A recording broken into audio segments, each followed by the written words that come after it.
New year night की खौफनाक सच्ची कहानी। नया साल शुरू होने में सिर्फ 10 मिनट बाकी रह गए थे। शहर रोशनियों में डूबा हुआ था।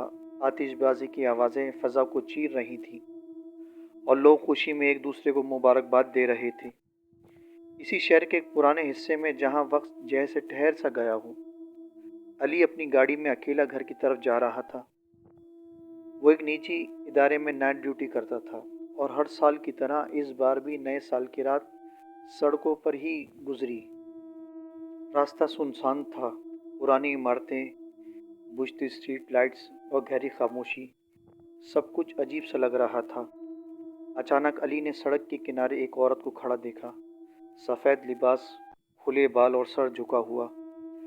इसने गाड़ी रोक दी। नए साल की रात थी। वो यूं किसी को अकेला नहीं छोड़ना चाहता था। औरत ने आहिस्ता आवाज़ में कहा, मुझे कब्रिस्तान के पास छोड़ दें। अली को अजीब सा लगा, मगर इसने सवाल नहीं किया। गाड़ी चल पड़ी। जैसे जैसे वो कब्रिस्तान के करीब पहुंचा, फिज़ा ठंडी और भारी होती गई। आतिशबाजी की आवाज़ें पीछे रह गईं। अचानक गाड़ी के शीशे धुंध से भर गए। अली ने साइड मिरर में देखा तो इसका दिल ज़ोर से धड़कने लगा। पिछली सीट खाली थी। वो फौरन गाड़ी रोककर बाहर निकला। सड़क सुनसान, कब्रिस्तान के दरवाजे बंद और औरत कहीं नहीं थी।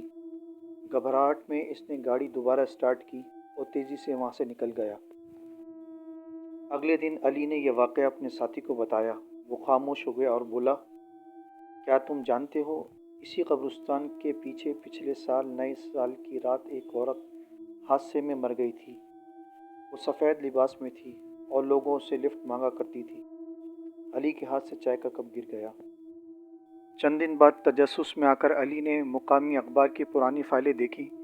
तस्वीर देखते ही इसका खून जम गया। वही चेहरा, वही सफ़ेद लिबास। कहा जाता है कि हर नए साल की रात जब लोग खुशियों में अपना गम भूल जाते हैं, वो औरत अब भी किसी सड़क के इंतज़ार करती है। शायद घर पहुंचने के लिए, या शायद ये याद दिलाने के लिए कि हर नया साल सबके लिए खुशी नहीं लाता। अली ने इसके बाद कभी नए साल की रात ड्राइविंग नहीं की, और आज भी अगर आप इस सड़क से गुजरें और कोई सफ़ेद लिबास में लिफ्ट मांगे तो फैसला आपका होगा।